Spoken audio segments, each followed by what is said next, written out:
Welcome to జనమాట. నేను మీ చంద్ర. ఎన్నికల సమరానికి తెరపడింది ఈ రోజు అభ్యర్థులు నామినేషన్ వేసే రోజు. అయితే ఇలాంటి సమయంలో ఈనాడు, ఆంధ్రజ్యోతి ఎలాంటి వార్తలు రాస్తే ఒకసారి చూద్దాం, వాటిని విశ్లేషణ చేసే ప్రయత్నం కూడా చేద్దాం. అదే అరాచకం, అదే దౌర్జన్యం అంటూ ఈనాడు వార్తాపత్రిక ప్రముఖంగా రాసుకొచ్చింది. జిల్లాలో ఎస్పీలు మారిన ఆగని దుష్టికాలు, ప్రతిపక్ష పార్టీ శ్రేణులపై దాడులను పడుతున్న వైకాపా గుండాలు మా అడ్డాలోకి వచ్చి ప్రచారం చేయడానికి మీకెంత ధైర్యం రా అంటూ జూలం వారిని అరెస్ట్ చేయకుండా బాధితులపైన రివర్స్ కేసులు పెడుతున్న పోలీసులు. పల్నాడు, ప్రకాశం జిల్లాలో దారుణ పరిస్థితులు. డిఎస్పీలు, ఇన్స్పెక్టర్లు, ఎస్పీలపై ఎన్నికల సంఘం చర్యలేవి. రోజు రోజుకు పెరుగుతున్న రాజకీయ హింస అంటూ వార్త రాశారు. స్టేషన్ బెయిల్ వల్ల కోర్టులో హాజరుపరచాలా అన్నది వైకాపా ఎమ్మెల్యే నిర్దేశిస్తారా అంటూ ఒక వార్త రాసుకొచ్చారు. మరి అలాంటి పరిస్థితులు ఇంకా రాష్ట్రంలో ఉన్నాయంటే లేవని చెప్పుకోవాలి. ఎందుకంటే ఈ రోజు ఎన్నికలు దగ్గర పడుతున్నప్పుడు ఇలాంటి వార్తలు రాస్తే ప్రజలు నమ్మే పరిస్థితి ఉంటుంది అన్నది మాత్రమే వీళ్ళు చెప్తున్నారు. మళ్ళీ వైఎస్ఆర్ కాంగ్రెస్ పార్టీ ఎన్నికల సమయంలో ఏం చెప్పింది, ఏం చేయలేదని వీళ్ళు ఎందుకు చెప్పట్లేదు? మన జగన్మోహన్ రెడ్డి గారు అధికారంలోకి వచ్చినప్పుడు చేశారు కాబట్టి ఇలాంటి వార్తలు రాస్తే వీళ్ళు చెప్తుంది కేవలం మూడే అంశాలు. ఒకటి, ఇసుక మాఫియా జగన్ చేతుల్లో ఉంది, ఇసుక దోచుకుంటున్నాడని. రెండు, మద్యం అమ్ముతున్నాడు, మద్యం ద్వారా ఇలా దోచుకుంటున్నారని. మూడు, పోలీసుల దౌర్జన్యం, పోలీసులు వైకాపా వారి చేతుల్లో ఉన్నారని ఈనాడు రాస్తుంది. మరి వైసీపీ వాళ్ళు అలాంటి పరిపాలన చేస్తుంటే జగన్మోహన్ రెడ్డి గారు ఈ రోజు బయటకు వస్తుంటే బ్రహ్మరథం ఎందుకు ప్రజలు పడుతుంటారు? మరి ఎందుకు జగన్మోహన్ రెడ్డి గారు ఇసుకలో దోచుకోవాలనుకుంటే అక్కడ ఇసుక దేవుడు ఎరుగు, ఫస్ట్ ఇళ్ల స్థలాలు ఎందుకు ఫ్రీగా ఇస్తాడు, ఎందుకు ఉచితంగా ఇళ్లు కట్టియడానికి ప్రయత్నిస్తారు? మరి జగన్మోహన్ రెడ్డి గారు మొదట్లోనే చెప్పాడు. జగన్మోహన్ రెడ్డి గారు ఏం చెప్పారు?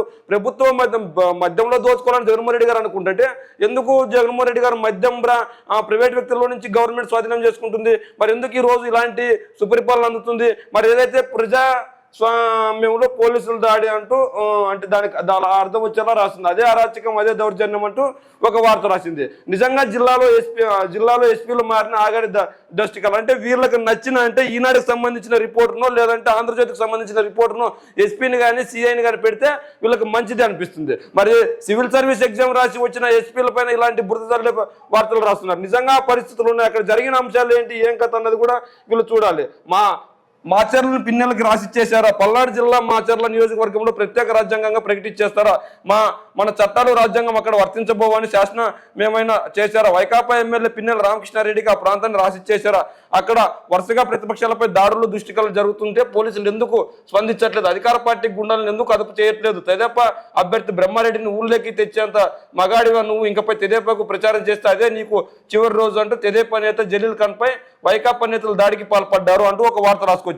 మరి అక్కడ దాడి జలీల్ ఖాన్ అనే వ్యక్తిపై దాడి జరిగిండొచ్చు, కానీ ఎటువంటి కోణంలో జరిగింది? తన కుటుంబ నేపథ్యంలో జరిగిందా లేదంటే తను ఏదన్నా ఇంకో ఇతర కోణాల్లో జరిగిందా అనేది కూడా మనం చూడాలి. కేవలం దాడి జరిగింది కాబట్టి నిన్నటి రోజు వైసీపీ వారు ప్రచారానికి వచ్చారు కాబట్టి ఇలా రాస్తే సరిపోతుందని చెప్పేసి రాస్తుండొచ్చు. మరి నిజంగా పరిస్థితుంటే పోలీసులు ఎందుకు చర్యలు తీసుకోవట్లేదు? మరి పోలీసులు వాళ్ళు చెప్పు చేతుల్లో ఉన్నప్పుడు కోర్టులు ఉన్నాయి కదా, మరి కోర్టులకు వెళ్ళి కేసులు పెట్టవచ్చు కదా. మరి పోలీస్ స్టేషన్లో ఒకవేళ అలాంటి పరిస్థితులు ఉంటే కనుక కోర్టులో ఎవరిని మేనేజ్ చేయలేరు కదా.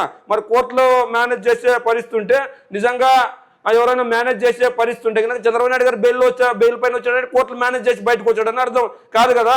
మరి పోలీసులు చర్యలు తీసుకోకపోతే కోర్టులు ఉన్నాయి, కోర్టులకు వెళ్ళి ఫిర్యాదు చేస్తే అయిపోయా. కలెక్టర్ ఉన్నాడు, కలెక్టర్కి ఫిర్యాదు చేస్తే అయిపోయా. మరి అలా వదిలేసి కేవలం బురద జల్లే ప్రయత్నం చేస్తున్నారు. మరి నిజంగా అలాంటి పరిస్థితులు ఉన్నాయి. మరి నిజంగా దౌర్జన్యం, అదే అరాచకం, అదే దౌర్జన్యం అంటూ వీళ్ళు రాశారు. వైసీపీ వాళ్ళు చెప్పు చేతుల్లో పోలీసులు ఉన్నారని చెప్తారు. నిజంగా టీడీపీ హయాంలో చింతమనేని ప్రభాకర్ అనే వ్యక్తి వడిజాక్షిపై దాడి చేస్తే ఎందుకు కేసు పెట్టలేదు? మరి నిజంగా ఋషికేశ్వరి అనే మహిళ యూనివర్సిటీలో చనిపోతే ఎందుకు ఆ రోజు ఉన్నవారిపై కేసులు పెట్టలేదు? మరి నేను చెప్తున్నా రెండే సంఘటనలు, ఇలాంటి సంఘటనలు ఎన్నో ఉన్నాయి. మరి ఒక ఋషికేశ్వరి, ఒక వనజాక్షినే ఉన్నారా? ప్రభుత్వ ఉద్యోగులపై, అది మహిళా ఉద్యోగిపై దాడి జరిగితేనే దికానా లేదు, ఎక్కడో చిన్న చిన్న సంఘటనలో భూతత్వంలో పెట్టి చూపిస్తున్నారు. మరి ఈ రోజు దెందులూరు నియోజకవర్గంలో అక్కడ ప్రచారానికి దిగుతున్నారు చింతమనేని ప్రభాకర్ గారు. మరి అతను ఎలా తిరగలుగుతున్నారు? 2014 ఎన్నికల్లో గెలిచిన చింతమనేని ప్రభాకర్ గారు వనజాక్షిపై దాడి చేసాడా లేదా? వనజాక్షిని ఇబ్బంది పెట్టాడా లేదా? వనజాక్షిపై వాళ్ళ గుండా ముక్కలతో దాడి చేసాడా లేదా వీడియో ముఖంగా? మరి అటువంటి వ్యక్తికి ఎందుకు టికెట్ ఇచ్చింది? మరి అటువంటి వ్యక్తికి అయితే వీళ్ళు టికెట్ ఇవ్వచ్చు. మరి జగన్మోహన్ రెడ్డి గారు పరిపాలనలో ఆ పిన్నెల రామకృష్ణారెడ్డి అనే వ్యక్తి జగన్మోహన్ రెడ్డి గారు ఉన్నప్పుడు, రాజశేఖర రెడ్డి గారు ఉన్నప్పుడు ఎమ్మెల్యేగా ఎన్నుకోబడుతూ వస్తూనే ఉన్నాడు. మరి నిజంగా అలాంటి పరిపాలన చేస్తుంటే పిన్నెల రామకృష్ణారెడ్డికి ప్రజలు బ్రహ్మరథం ఎందుకు పడతారు? ప్రజలకు సంక్షేమ పాలన, అభివృద్ధి పాలన మాచర్లలో పిన్నెల రామకృష్ణారెడ్డి చేశాడు కాబట్టి పిన్నెల రామకృష్ణారెడ్డిపై బురద జల్లే ప్రయత్నం చేస్తున్నారు.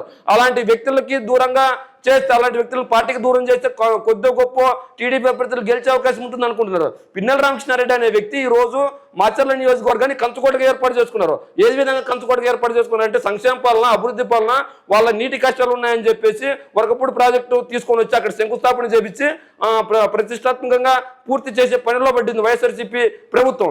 అలాంటి వ్యక్తిపై ఈ రోజు బురద జల్లే ప్రయత్నం చేస్తున్నారు. నిజంగా టీడీపీ 2014లో గెలిచింది, మరి ఎందుకు మాచర్లలో 2019లో గెలవలేకపోయింది? మరి ఎందుకు అంతకుముందు మాచర్ల నియోజకవర్గాన్ని అభివృద్ధి పనులు నడపలేకపోయింది? మరి ఎందుకు పల్నాడు ప్రాంతాన్ని అభివృద్ధి పనులు నడపలేకపోయింది? ఈ రోజు వైఎస్ఆర్సీపీకి ఎక్కడైతే బలం ఉంటుందో అక్కడ దౌర్జన్యాలు, దాష్టికాలు జరుగుతున్నాయని చెప్పేస్తే ఒకవేళ గెలిచిన తర్వాత కూడా వీళ్ళు దౌర్జన్యాలు, దాష్టికాలు చేశారు, అందుకే గెలిచారని చెప్పుకోవచ్చు అన్న ఉద్దేశంతో వీళ్ళు వార్తలు రాస్తున్నట్టు, అంతకు మించి ఏం లేదు ఇక్కడ.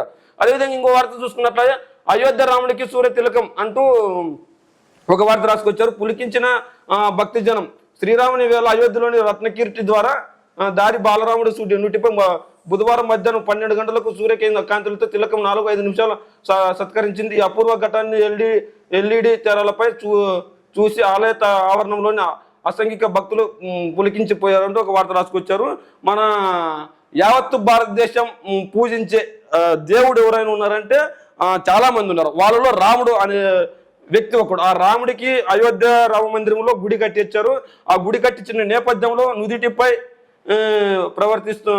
ప్రదర్శిస్తున్న సూర్యకిరణాలు అని చెప్పేసి ఉన్నారు.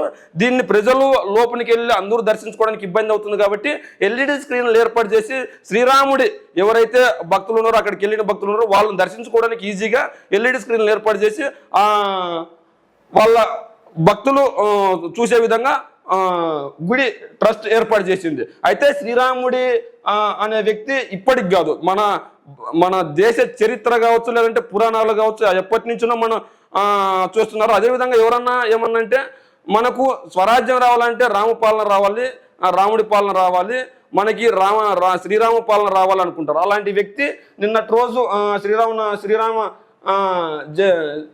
శ్రీరామనవమి వేళ ఇలాంటి సంఘటన చేసుకుంటుంది. నేటి నుంచి నామినేషన్ స్పీకర్ 25 వరకు గడువు. సీఈఓ ముఖేష్ కుమార్ మీనా వెల్లడి. రాష్ట్రంలోని 170 శాసనసభ, 25 లోక్సభ స్థానాల్లో ఎన్నికల నిర్వహణకు గురువారం ఉదయం నోటిఫికేషన్ విడుదల కానున్నది. ఆ వెంటనే నామినేషన్ స్వీకరణ ప్రక్రియ ప్రారంభమవుతుంది. ఈ మేరకు అన్ని జిల్లాల ఎన్నికల అధికారులకు ఇప్పటికే ఏర్పాట్లు పూర్తి చేశారని రాష్ట్ర ప్రధాన ఎన్నికల అధికారి ముఖేష్ కుమార్ మీనా బుధవారం ఒక ప్రకటన విడుదల చేశారు. ఏదైతే రాష్ట్రంలో 4వ విడత దేశంలో 4వ విడత సందర్భంగా మన రాష్ట్రానికి 4వ విడత మన రాష్ట్రంలో ఎన్నిక మన రాష్ట్ర వ్యాప్తంగా కదా దేశవ్యాప్తంగా సార్వత్రిక ఎన్నికలు జరుగుతుంది. ఈ నేపథ్యంలో దేశంలో 4వ విడత ఎన్నికలకు నోటిఫికేషన్ విడుదల చేసిన ఆ 4వ విడత నోటిఫికేషన్ల ప్రకారంగా మన తెలుగు 2 రాష్ట్రాలు తెలంగాణ, ఆంధ్రప్రదేశ్లో ఎన్నికలకు నోటిఫికేషన్ ఈ రోజు రిలీజ్ చేస్తారు. ఈ రోజు నుంచి ఎమ్మెల్యే అభ్యర్థులు ఎవరైతే ఉన్నారో వైఎస్ఆర్సీపీ, టీడీపీ ఎమ్మెల్యే, కాంగ్రెస్, మిగిలిన పార్టీల అభ్యర్థులతో పాటు స్వతంత్ర అభ్యర్థులు కూడా ఈ రోజు నుంచి 25వ తేదీ వరకు నామినేషన్లు దాఖలు చేయొచ్చు. నామినేషన్లు వేసిన తర్వాత వాళ్ళు ముందుకు వెళ్ళొచ్చు అని చెప్పేసి ఉన్నది. అయితే ఈ రోజు నుంచినే నోటిఫికేషన్ వస్తుంది. ఈ రోజు నుంచి ఎమ్మెల్యే అభ్యర్థులు ఎవరైనా ఉంటే నామినేషన్ వేయవచ్చు. 25వ తేదీ వరకు ఛాన్స్ ఉందని చెప్పేసి మనం చూస్తున్నాం.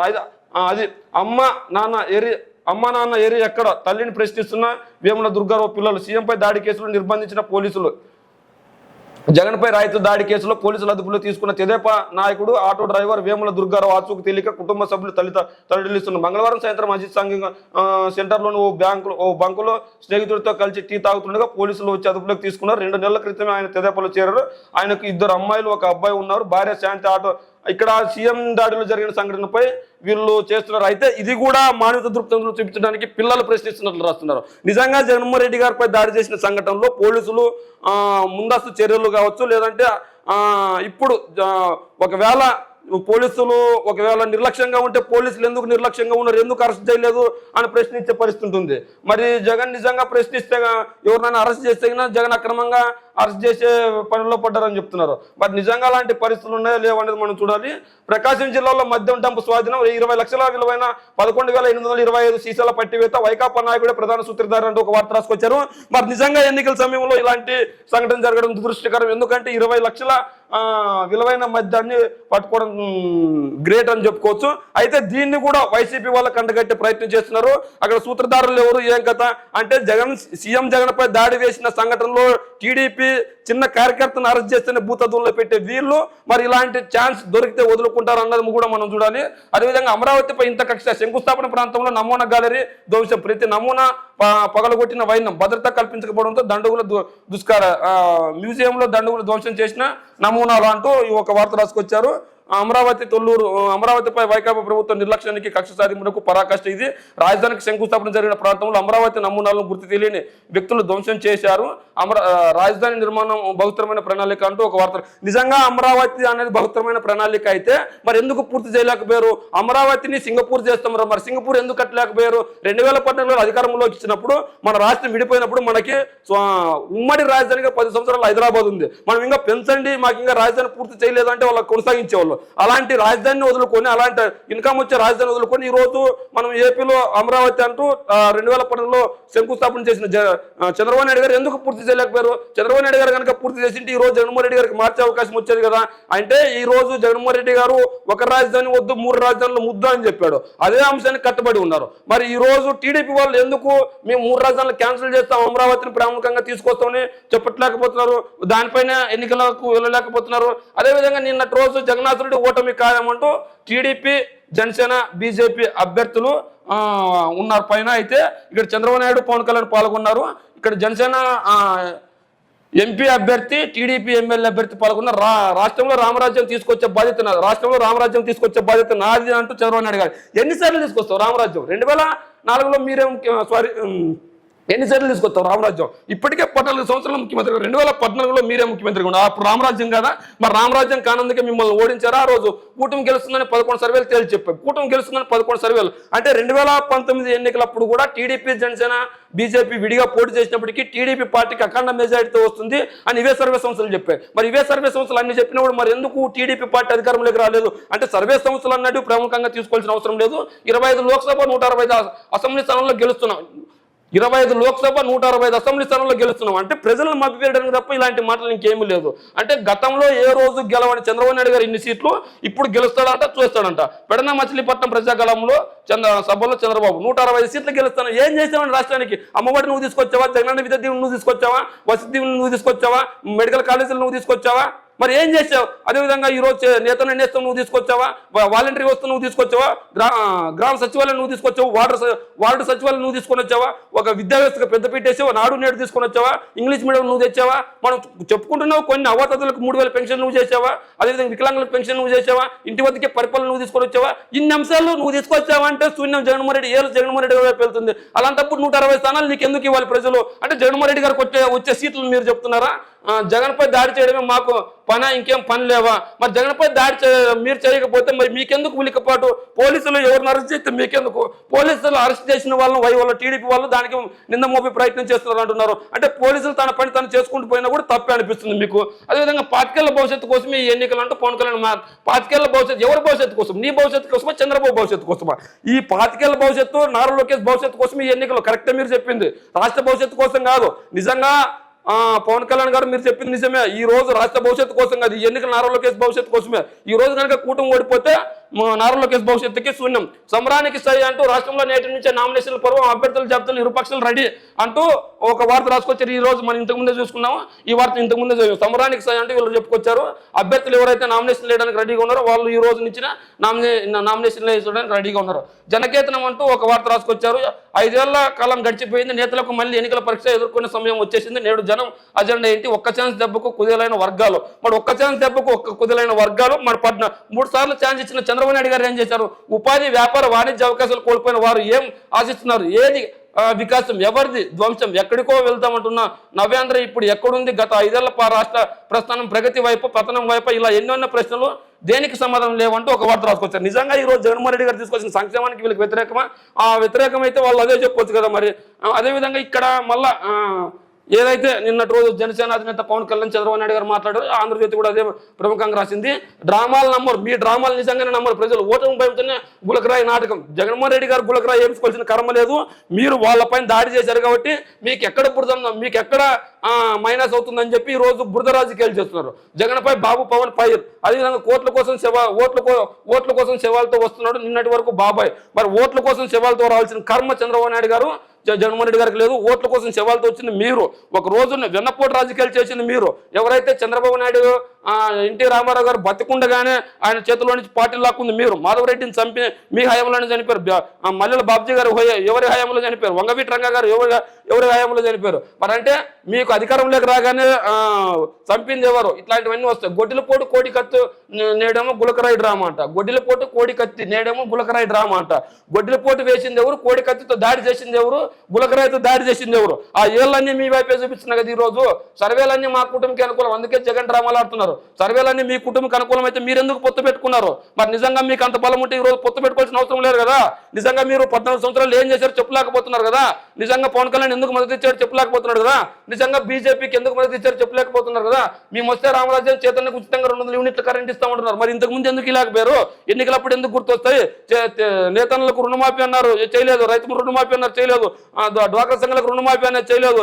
మీ ఇంటికే బంగారం అనేది చేయలేదు. మరి ఇలాంటి ఎన్నో అంశాలు బయటకు వస్తున్నాయి. మరి అవన్నీ ఎందుకు చేయలేదు? ఇంటికో ఉద్యోగం అన్నారు, ఇవ్వలేకపోయారు. అదేవిధంగా నిరుద్యోగపోతే ఇవ్వలేకపోతే ఇంటికో ఉద్యోగం నిరుద్యోగపూరిత అన్నారు, ఇవ్వలేకపోయారు. మరి అంశాలన్నీ అప్పుడు ఎందుకు చేయలేకపోయారు? మళ్ళీ ఎన్నికలు వస్తుంటే కొత్త కొత్త హామీలన్నీ కుప్పిస్తున్నారు. మరి వీటన్నిటికీ సమాధానం చెప్పాలి కదా. ధనంజయ్ గంటాపాటి సెటిల్మెంట్ అంటూ ఇక్కడ గంటాపాటి సెటిల్మెంట్ అంటూ కొత్త ఎన్నికల హడావిడిలో భారీగా అవినీతి కేసులు ఎత్తివేత, రెవెన్యూ రిజిస్టర్లో 74 మంది క్లీన్ చిట్, కొందరికి చిన్న శిక్షలు. ఇవన్నీ ఏసీబీ విజిలెన్స్ కేసులు చక్రం తిప్పిన సీఎంఓలను జగన్ ఆత్మ అంటూ ఒక వార్త రాసుకొచ్చారు. కోడకు వారం ముందు సీఎంఓ నుంచి శాఖలు లేఖలు హడావిడిగా ప్రతిపాదనలు పంపించిన రెవెన్యూ శాఖ ఎన్నికలు కూడా వచ్చాక పాత తారీఖులతో ఉత్తర్వులు సిఫార్సుల్లో పోటీ పడ్డ వైసీపీ ఎంపీ ఎమ్మెల్యేలు తీవ్ర కేసులు ఉన్న వారికి ప్రాసిక్యూషన్ మినహాయింపు కీలకంగా వివరించిన సీఎం వెలువలో నా ముగ్గురు అంటూ వీళ్ళు రాసుకొచ్చారు. ధనంజయ రెడ్డిని ప్రముఖంగా బూచి చూపుతూ వార్త రాసుకొచ్చారు.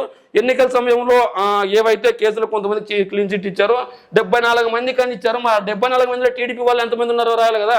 మరి టీడీపీ వాళ్ళ వైసీపీ వాళ్ళని రాయకుండా 74 మంది క్లీన్ చిట్ అని ఇచ్చారు. దాంట్లో స్వతంత్ర అభ్యర్థులు ఉన్నారు, మిగిలిన అభ్యర్థులు ఎంతమంది ఉన్నారని రాయాలి కదా. కేవలం మీరు 74 మంది అని రాస్తే వాళ్ళంతా వైసీపీ వాళ్ళు అయిపోతారని చెప్పేసి మీరు అనుకున్నంత మాత్రాన్ని కాదు కదా. కేవలం జగన్మోహన్ రెడ్డి గారికి ఇలాంటి బురదల్లే పనులు చేస్తున్నారు తప్ప ఇంకంతకు మించి ఏముండదు అనిపిస్తుంది. దుబాయ్లో జల విలయం అంటూ ఒక వార్త రాసుకొచ్చి 7:30లో కురవలసిన వాన ఒక్క రోజులోనే దుబాయ్కి వరద పోటు, ఎయిర్పోర్ట్లోకి మోకాలి లోతు నీరు, నీళ్ళలో చిక్కుకున్న ఇల్లు, మాల్స్, ఓమన్ ఒకరేళ్ళు. దుబాయ్లో 7 సంవత్సరంన్నరలో కురవలసిన వానంతా ఒకే రోజు కురిసిందట. దుబాయ్ అంతా జలమలం అయిపోయింది. ఎడారిలో వసంతం అంటూ వార్త రాసుకొచ్చారు. సౌదీలో పచ్చదనం సంతరించుకున్న కొండలు గుట్టలను కెమెరాలో బంధిస్తున్న దృశ్యం. ఏదైతే దుబాయ్ ఎడారి ప్రాంతంలో అంతా పచ్చగా మారిపోయింది. ఎందుకంటే 7:30లో కురవలసిన వాన కురిసిపోయింది. దుబాయ్కి కూడా మంచి రోజులు వస్తున్నాయి. బోండా వైపు గులకరాయి గురి టీడీపీ నేతను ఇరికించే ప్రయత్నం. మరి అక్కడ పోలీసులు చర్యలు తీసుకున్నా తప్పే, తీసుకోకపోయినా తప్పే. పోలీసుల అదుపులో ఉమా అనుచరుడు మొత్తం 6 నిందితుల విచారణ. సిపి ఆఫీస్ ముందు బాధిత కుటుంబాల నిరసన. అనంతరం ఏసీపీ కార్యాలయం ఎదుట ఆందోళన. తమ బిడ్డను చూపించాలని వేడుకోలు. బాధితుల తరపున రంగంలోకి కోడికత్తి లాయర్ హబియస్ కార్పస్ పిటిషన్ వేస్తామన్నా. సో ఏదైతే జగన్మోహన్ రెడ్డి గారిపై దాడి ఉందో ఆ దాడి ఇప్పుడు వీళ్ళన్నీ బోండా ఉమాపై చూపిస్తున్నా. బోండా ఉమాని కాపాడే ప్రయత్నం టీడీపీ నాయకులు, అదేవిధంగా టీడీపీకి సంబంధించిన కొన్ని వార్తాపత్రికలు ప్రయత్నిస్తున్నారు. అందుకే బోండా ఉమాకి మద్దతుగా వార్తలు రాస్తున్నట్లుంది. ఈ రోజు బోండా ఉమా పైన గురి పెట్టారు. అంటే బోండా ఉమానే కావాల్సిగా దాడి చేయించాడా అన్న వార్తలు కూడా మనకు వస్తున్నాయి. నిజంగా బోండా ఉమా చేయించాడా లేదా అన్నది పోలీసులు ఎంక్వైరీ తెలుస్తుంది. అయితే బోండా ఉమా అనుచరుడు ఎవరైతే ఉన్నారో ఆ అనుచరుడిని పోలీసులు అరెస్ట్ చేసి విచారణ చేస్తున్నారు. ఆ విచారణ చేస్తుంటే వీళ్ళు గగ్గోలు పెడుతున్నారు. ఎందుకంటే అటు తిరిగి బోండా ఉమా కాస్త చంద్రబాబు నాయుడు గారు అవుతారని వీళ్ళు భయం. మరి నిజంగా చంద్రబాబు నాయుడు గారు దాడి చేశాడా లేదా అని, మరి బోండా ఉమా గారు దాడి చేశారా లేదా, మరి బోండా ఉమా గారే అనుచరుడు దాడి చేశాడా లేదా అన్నది పోలీసు ఇన్వెస్టిగేషన్ లో తేలుతుంది.